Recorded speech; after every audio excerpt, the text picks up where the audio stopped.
Bonjour à toutes et à tous, bienvenue dans ce nouveau numéro de votre émission The Pro I Want to Be, une émission qui met la lumière sur les divers métiers de l'université Mohamed VI Polytechnique.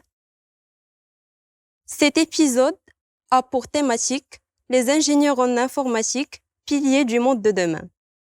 Je me présente, Oumaima Ashgar, étudiante en licence opérations industrielles et digitalisation du Green Tech Institute de l'université Mohamed VI Polytechnique. Je donne maintenant la parole à mon collègue pour se présenter. Merci. Moi, c'est Koulibaly Issa, ingénieur informatique de l'école Mohamedia d'ingénieurs, actuellement en cycle prédoctoral de l'université Mohamed VI Polytechnique. Merci. Donc, nous avons le plaisir d'accueillir avec nous aujourd'hui professeur Karima Eshihabi et professeur Hajar Al-Hammouti. Bienvenue avec nous et merci d'avoir accepté l'invitation. Nous vous invitons à vous présenter. Madame Karima, est-ce que vous pouvez commencer, s'il vous plaît? Merci Oumaima, merci Aïssa de m'avoir invitée aujourd'hui. Je me présente, Karima Eshihabi, enseignante-chercheur à l'école UM6P-CS, the School of Computer Science, l'école de l'ingénieur des sciences du numérique au sein de l'université Mohamed VI Polytechnique à Ben Guerir. Je me spécialise dans les bases de données et avant d'intégrer le monde académique, j'ai travaillé pendant plus d'une dizaine d'années au sein des entreprises de développement logiciel telles que Microsoft aux États-Unis et IBM au Canada.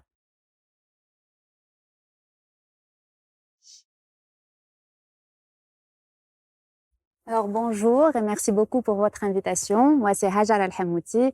Je suis professeur assistant à la même school, la School of Computer Science à l'UM6P et je travaille sur les applications du machine learning dans le domaine des télécoms. Merci, cher professeur. Je donne maintenant la parole à Issa pour commencer notre interview. Merci. Avant toute chose, j'aimerais d'abord savoir c'est quoi être ingénieur pour vous et plus précisément être ingénieur en informatique. Le rôle de l'ingénieur, selon moi, est d'abord à résoudre des problèmes concrets, complexes, selon des contraintes de temps, de qualité ou aussi en termes de réglementation et d'éthique. Donc, le monde de l'ingénierie est un monde vaste. Donc, on retrouve des ingénieurs agronomes, des ingénieurs industriels, des ingénieurs environnementaux et aussi des ingénieurs informaticiens. Donc, quelle que soit la spécialité, l'ingénieur, c'est quelqu'un qui va inventer et construire le monde de demain. Vu que le monde de demain est décidément numérique, l'ingénieur informaticien y jouera un rôle primordial. Donc, au sein de la même discipline qu'est l'ingénierie informatique, on retrouve plusieurs spécialités. Et le rôle que l'ingénieur joue au sein d'une entreprise dépendra de la taille de cette entreprise et aussi de ses intérêts. Donc, dans une petite structure, l'ingénieur informaticien sera plutôt polyvalent. Donc, c'est quelqu'un qui touchera un peu à tout, au développement logiciel, à la gestion de la base de données, à la gestion du réseau. Par contre, au sein d'une grande entreprise ou au sein d'une société de services d'ingénierie informatique, l'ingénieur informaticien devra se spécialiser. Et on retrouve plusieurs spécialités, par exemple un ingénieur dans les sciences de l'information, dans les bases de données, dans l'informatique de gestion, dans les réseaux télécoms, et puis récemment un ingénieur en données ou data engineer. Donc, en tout et pour tout, être ingénieur informaticien est une mission fortement palpitante. Merci, madame.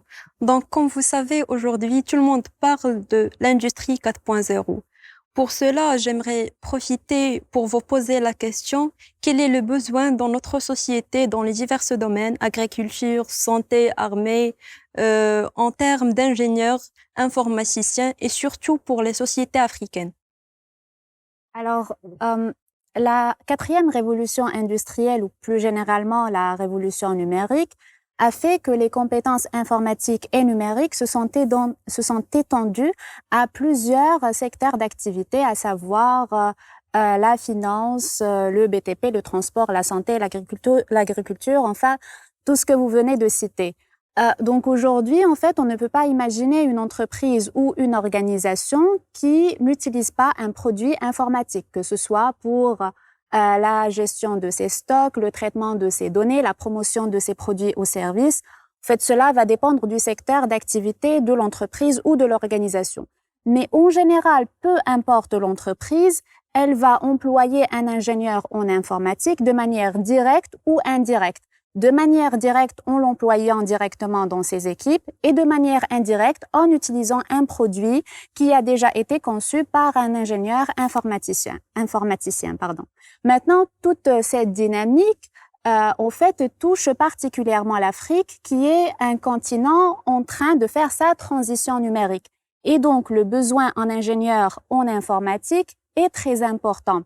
Maintenant, cette révolution numérique aussi offre une opportunité économique pour l'Afrique qui peut miser sur son capital humain. L'Afrique, en fait, est un vivier de talents qui est féru de technologie. Et donc, si on arrive à le former, à le coacher, on pourrait éventuellement faire des entreprises et start-up africaines, des entreprises avec une grande compétitivité à l'échelle internationale, ce qui pourrait tirer vers le haut la croissance économique de l'Afrique. Merci. Merci, Madame Hajar. Ma question suivante, c'est surtout, est-ce que vous pouvez nous expliquer en quelques mots comment le monde informatique a bouleversé le monde des affaires aujourd'hui? Donc, nous sommes en phase que le monde des affaires a toujours été concurrentiel. C'est-à-dire, pour qu'une entreprise puisse se démarquer sur le marché, il faut qu'elle ait une longueur d'avance. Et elle crée cette longueur d'avance en innovant. Et c'est là où l'informatique joue un rôle primordial. Donc, nous avons noté que les entreprises qui ont su bien investir dans le numérique ont réussi à créer cet avantage concurrentiel. Et je peux vous donner quelques exemples. Par exemple, les entreprises qui ont investi dans les outils de gestion de stock ont pu réduire leurs coûts et mieux optimiser leur fonctionnement. Professeur Hajar a parlé de l'industrie 4.0 et donc les usines qui sont dotées de ces capteurs intelligents peuvent contrôler ces équipements et donc par la suite optimiser aussi leur fonctionnement. Le fait que l'informatique mobile s'est développée à un rythme effréné, et donc grâce à Internet notamment, on travaille différemment, on vit différemment. On peut travailler de n'importe quel endroit. Et donc, ça a changé nos façons de faire, la gestion des ressources humaines et autres. Je citerai beaucoup d'exemples, mais je me limiterai à ceux-là et aussi à donner des statistiques qui sont peut-être effrayantes, mais aussi pour un ingénieur informaticien prometteuse. Donc 100% des métiers tels que l'on connaît aujourd'hui seront touchés par le numérique. 50% des métiers disparaîtront au profit d'autres, de nouveaux métiers qui vont apparaître, qui sont liés au numérique aussi. Et donc 50% aussi des métiers seront essentiellement numériques dans l'avenir. Et donc c'est une nécessité que tout un chacun, quelle que soit sa spécialité, de devenir en fait un peu mieux versé dans le numérique. Et les ingénieurs informaticiens, c'est eux qui vont donc accompagner donc le monde vers cette révolution. Merci, madame. Donc, parlons toujours de cette 4e révolution industrielle. Bien sûr, l'Afrique ne peut pas se permettre de ne pas suivre le rythme qui est exigé par les clients internationaux. Donc, quel doit être le rôle des dirigeants dans la promotion des connaissances informatiques afin de participer de bonne et due forme dans cette révolution industrielle? Alors, le rôle des dirigeants est certainement très important. On pourrait prendre beaucoup d'initiatives qui permettront de promouvoir les connaissances informatiques. Alors, je dirais on pourrait éventuellement initier des programmes qui vont aider les élèves dès leur jeune âge à découvrir l'outil informatique et à mieux le maîtriser. pourrait également mettre en place des centres de formation qui vont aider les jeunes à se convertir vers les métiers de l'informatique.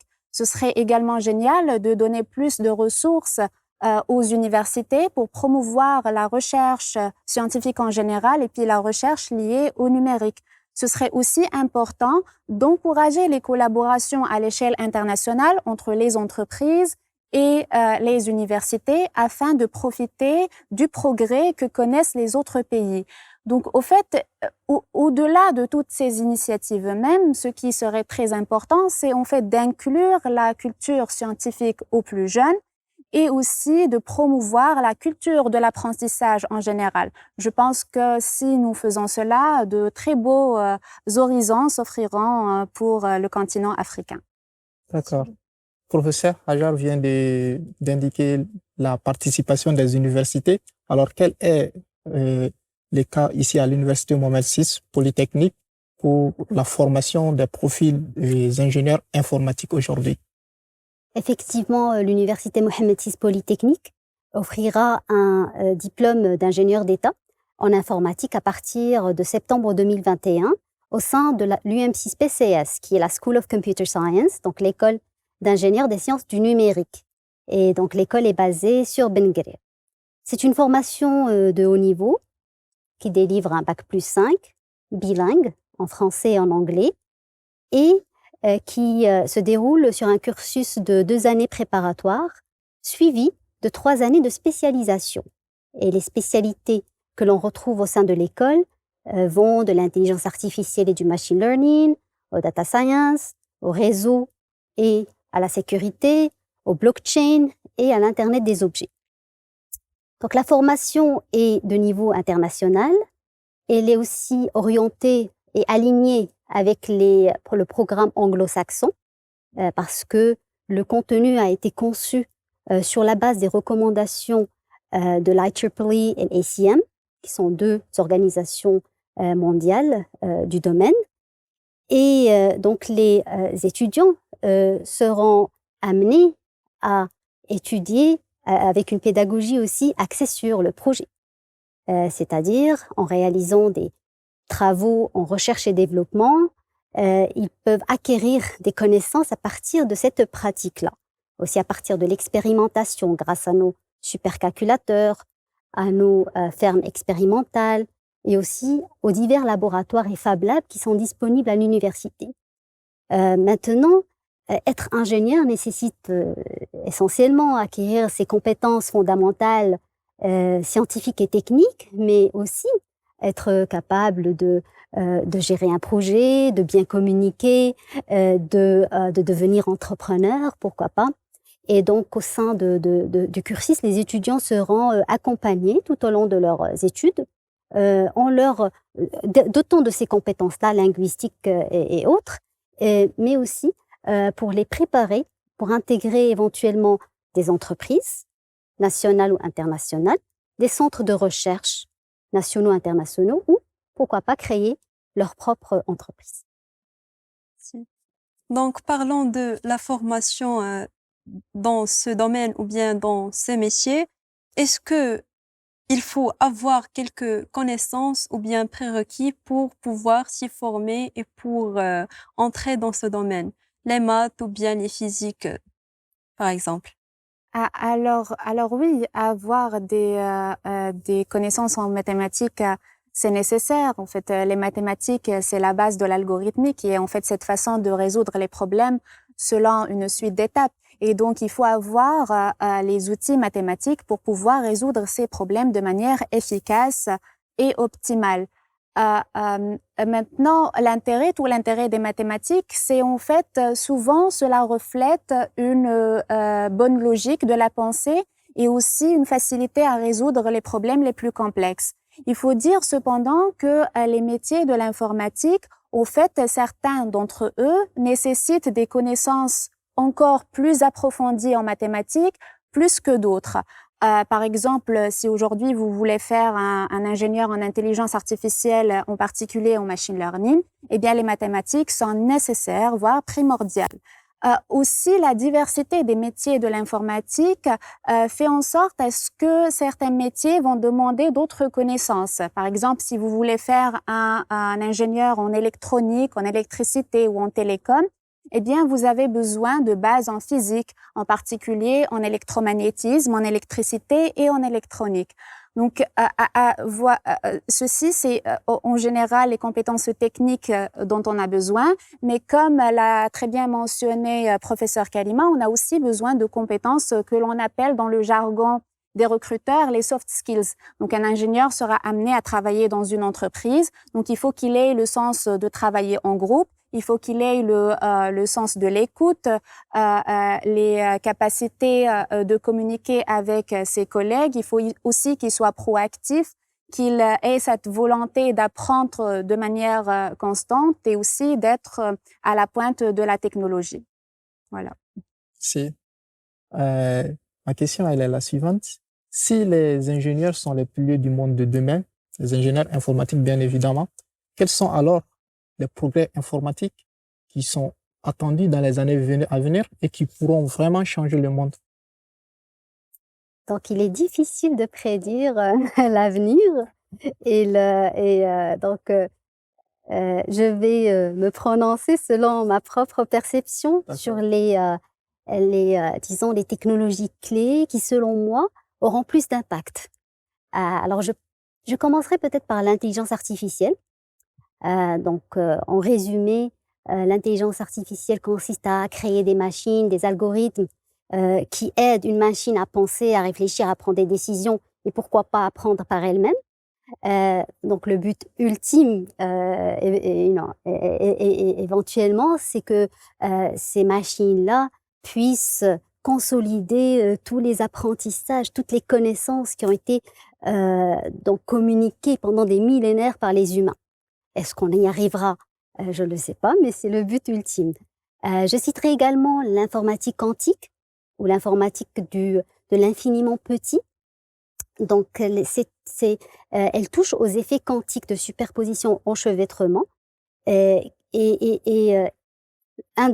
des objectifs est de créer des ordinateurs qui sont des millions de fois plus performants que ceux que nous avons aujourd'hui. Je citerai également le big data. C'est mon domaine de prédilection. Et donc, c'est avec la multitude de données qui nous submergent tous les jours, les messages sur les réseaux sociaux, les images, les vidéos, les données en texte et aussi tous ces messages qui proviennent des objets connectés, nous avons beaucoup de données. Et donc, il y a un grand potentiel pour en extraire de la connaissance afin d'éclairer la prise de décision. Donc, on développe actuellement des algorithmes dans ce sens-là. Et c'est un domaine, en mon sens, qui va bouleverser beaucoup de métiers, que ce soit la finance, l'agriculture, l'environnement, l'enseignement. Aucun domaine n'y échappera, en fait. Pour pouvoir avoir comme j'ai dit au début, cet avantage concurrentiel, ça passera par la maîtrise de ces données massives qu'on appelle le big data. Je citerai également le blockchain. Donc, le blockchain consiste au stockage et à la transmission de l'information de façon sécurisée et sans organe central de contrôle. Et donc, ça bouleversera aussi beaucoup de domaines et surtout la finance. Donc, comment on transfère de l'argent, comment on effectue des paiements, etc. Donc, voici en tout quelques disciplines qui, en mon sens, vont vraiment bouleverser le monde de demain.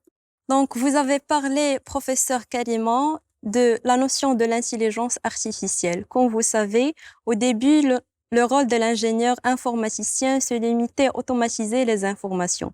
Mais aujourd'hui, avec l'arrivée de la nouvelle notion de l'intelligence artificielle, la tendance va plutôt à la prédiction et à laisser donc des agents artificiels décider à notre place. Beaucoup d'entre nous commencent donc à s'inquiéter vis-à-vis cela. Qu'en pensez-vous? Je vais répondre à cette question. D'accord. Alors, l'intelligence artificielle telle que nous la connaissons aujourd'hui est bien loin de l'intelligence artificielle que l'on voit dans les films de science-fiction avec des super robots qui détruisent l'univers. Au fait, c'est l'intelligence artificielle d'aujourd'hui, c'est une intelligence artificielle qualifiée de faible contre une intelligence artificielle forte qui serait une forme plus développée et poussée de l'intelligence artificielle avec notamment des machines conscientes. Donc l'intelligence artificielle faible est plutôt une intelligence qui est contrôlée et maîtrisée parce qu'elle nécessite une assistance humaine. Et pourtant, il y a de quoi s'inquiéter. Alors, première inquiétude, c'est par rapport aux métiers qui pourraient éventuellement disparaître à cause de l'intelligence artificielle. Alors, il faut savoir que l'intelligence artificielle est là pour faciliter un travail laborieux. Donc, il ne s'agit pas de remplacer un chauffeur ou un médecin, mais il s'agit de leur donner les atouts nécessaires pour qu'ils effectuent leur profession de la meilleure manière possible. Cependant, il peut y avoir des baisses d'effectifs dans certains domaines. Alors, simple exemple, si on suppose que nous avons une caisse automatique qui effectue son travail de manière très efficace dans un supermarché, eh bien, on pourrait penser à réduire l'effectif des personnes qui s'occupent des caisses. Mais en même temps, on va devoir avoir besoin du personnel qui va faire la maintenance de ces caisses-là, qui va faire la supervision, et puis on va avoir besoin de personnes qui vont en amont coder et programmer cette caisse automatique. Donc, au fait, tout l'enjeu, c'est de savoir accompagner les entreprises, mais surtout les individus à la recherche d'emploi pour les orienter vers les nouvelles opportunités de travail dans le marché. Deuxième et dernière inquiétude, c'est par rapport en fait à la responsabilité morale de l'intelligence artificielle et de l'éthique. Alors, le fameux exemple de la voiture autonome. Si demain, une voiture autonome effectue ou fait un accident, qui sera le responsable? Est-ce le fabricant de la voiture? Est-ce la société qui a délivré le logiciel de conduite? Est-ce les développeurs qui ont contribué à la réalisation? Donc, c'est une problématique épineuse et complexe auquel il faudra apporter des réponses en impliquant toutes les parties prenantes et les organisations internationales pour réglementer d'une manière ou d'une autre le domaine de l'intelligence artificielle. Merci. Ma question est la suivante. Le développement du numérique portait au début la promesse de dématérialiser les activités des humains, mais aujourd'hui, nous entendons de plus en plus parler d'un phénomène qui s'appelle la pollution numérique. Quelles peuvent être les sources d'une telle pollution et quelles sont les mesures prises par les ingénieurs ou qui doivent être prises par les ingénieurs informatiques pour éviter une telle pollution? Effectivement, on pourrait croire à tort que les outils informatiques étant immatériels ne contribuent pas donc à la pollution ou ont une empreinte écologique faible. Mais ce n'est pas tout à fait vrai parce que en fait, l'informatique consomme 10% de l'électricité mondiale. Donc, c'est équivalent aux avions. Et si on ne change pas nos habitudes, d'ici 2025, la consommation électrique de l'informatique, elle avoisinera celle du trafic automobile mondial. Donc, c'est des chiffres effrayants. Maintenant, la pollution numérique, elle prend plusieurs formes. Et elle ne touche pas uniquement à l'utilisation des outils informatiques, mais aussi à leur fabrication et à leur transport. Certaines applications, certaines utilisations consomment plus d'électricité que d'autres. Vous serez peut-être surpris, mais si vous faites une recherche simple sur Google, la consommation énergétique est équivalente à celle d'une lampe basse pendant 1 heure. Si vous échangez des vidéos ou du texte, la consommation est encore plus importante. Donc, c'est une réalité. Maintenant, les plus grands consommateurs, ou disons d'électricité, je dirais, ce sont les data centers, parce qu'ils nécessitent qu'un grand nombre de machines soient alimentées en électricité et maintenues à basse température. Maintenant, concernant la deuxième partie de la question qui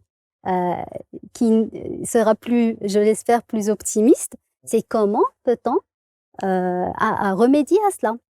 D'abord, en tant qu'utilisateur, nous pouvons tous adopter ce qu'on appelle des éco-gestes. Des gestes qui réduisent notre empreinte donc environnementale. Par exemple, si un ordinateur ou un appareil, un téléphone, une tablette tombe en panne, on peut le réparer au lieu d'en acheter un autre. On peut utiliser un téléphone pendant 2 ou 4 ans au lieu de changer chaque année. En utilisant un ordinateur, on peut fermer les fenêtres ouvertes. Parfois, on a plusieurs fenêtres ouvertes, on n'en utilise qu'une. Donc, c'est des petits gestes qui peuvent réduire de façon significative notre consommation. Maintenant, ça c'est en tant qu'utilisateur. En tant qu'acteur du numérique, on a une plus grande part de la responsabilité. Et donc, par exemple, les data centres pourraient privilégier de l'électricité verte pour alimenter toutes ces machines. Ou par exemple, donc les constructeurs informatiques pourraient utiliser des matériaux plus responsables dans leur fabrication. Donc nous avons une responsabilité tous pour remédier à ce phénomène. Donc, cher professeur, on a beaucoup parlé de l'importance de l'ingénieur en informatique, mais quel est aujourd'hui le besoin en termes d'ingénieurs informaticiens dans le marché d'emploi? Alors, il faut savoir que le métier d'ingénieur en informatique est un métier d'avenir. C'est au fait, le besoin en termes d'ingénieurs en informatique est un besoin croissant. De par, en fait, le rôle central d'un ingénieur informaticien dans les différents secteurs d'activité. Maintenant, ce qui est important, c'est de savoir identifier et sélectionner les formations les plus utiles qui vont répondre aux besoins des entreprises à l'ère actuelle. Donc, à savoir des formations telles que la data science, l'intelligence artificielle, le cloud computing, blockchain, la cybersécurité. Ce sont toutes des formations très importantes, très demandées sur le marché du travail et qui sont surtout en concordance avec les évolutions technologiques actuelles. Si. Madame Hajar vient d'évoquer dans l'avant-dernière question qu'il y a plusieurs activités qui pourront perdre dans les années à venir. Je me pose la question, est-ce que cette automatisation généralisée ne va pas augmenter les taux de chômage dans la société? Qu'en pensez-vous? Il nous revient d'anticiper donc cela en se positionnant en tant qu'acteur du numérique. Donc effectivement, il y a beaucoup de métiers qui vont disparaître, mais ils laisseront la place à des métiers plus axés sur le numérique. Et nous l'avons vu pendant la crise du Covid, il y a des sociétés qui ont disparu, qui n'ont pas pu tenir le coup, et d'autres qui ont augmenté leur chiffre d'affaires. Donc c'est l'Université Mohammed VI Polytechnique, en innovant, en mettant cette emphase sur l'innovation et la recherche, donc déjà, elle a cette longueur d'avance, parce que c'est en innovant qu'on peut non pas subir donc tous ces bouleversements, mais les orienter et en tirer profit. Merci. Donc, cher professeur, selon vous, quel est l'impact du Covid sur le métier d'ingénieur en informatique? Et pensez-vous aussi que ce métier a un rôle clé dans la réhabilitation de la vie après la pandémie? Je pense que nous avons tous, presque tous, été touchés de près ou de loin par la pandémie du Covid. Effectivement. Et effectivement, par exemple, je peux vous donner donc une idée que nous avons tous vécue, c'est la façon de travailler. Nous avons tous dû, à un certain moment, se tourner vers le numérique pour travailler, pour étudier, pour se divertir, pour communiquer. Et donc, le rôle du numérique, en fait, avec la crise de la Covid, je pense à son rôle et sa plus-value est peut-être plus prononcée. C'est-à-dire les gens ne doutent peut-être plus de l'importance du numérique. Donc dans ce sens-là, la Covid a servi le numérique dans cette optique-là. Effectivement, il y a aussi donc comme j'ai dit tout à l'heure, des sociétés qui ont augmenté leur chiffre d'affaires. Par exemple, si on prend Zoom, donc elle est valorisée maintenant à l'équivalent des 7 plus grandes compagnies aériennes. Les grands géants de l'informatique ont été les grands gagnants, disons, de cette pandémie, les GAFAM, comme on les appelle, les Google, Apple, Facebook, Amazon et Microsoft. Grosso modo, sur certaines, je pense pendant l'année 2020, ils ont leur taux de croissance était évalué à 30%. Donc ils ont réalisé en fait 30% plus de chiffre d'affaires. Alors que nous avons vu plusieurs personnes qui ont perdu leur emploi ou qui ont aussi été touchées sur le niveau personnel ou sur leur santé. Mais si on se focalise sur l'aspect économique, je dirais que les ingénieurs informaticiens ont été le moins touchés. Il y a une étude qui a été réalisée sur une centaine de pays et on a trouvé que 86% des ingénieurs informaticiens ont maintenu leur salaire et leurs heures de travail. Et voilà, donc pour les ingénieurs informaticiens, en fait, la croissance et le besoin sera encore plus accru dans les prochaines années. Les thèmes de l'interview me laissent m'interroger sur la valeur ajoutée qu'apporte l'ingénieur informaticien par rapport aux autres ingénieurs. Que pouvez-vous ajouter à cet aspect? Je dirais, au fait, tous les métiers ont leurs avantages et leurs challenges. Par rapport au métier d'un ingénieur en informatique, je dirais que la particularité, c'est en fait sa capacité de devoir être à jour et de suivre les progrès technologiques. Alors, comme vous le savez, le domaine de l'informatique est un domaine qui se développe de manière très rapide. Et donc, l'ingénieur informaticien est amené à suivre cette évolution et à apprendre de manière constante.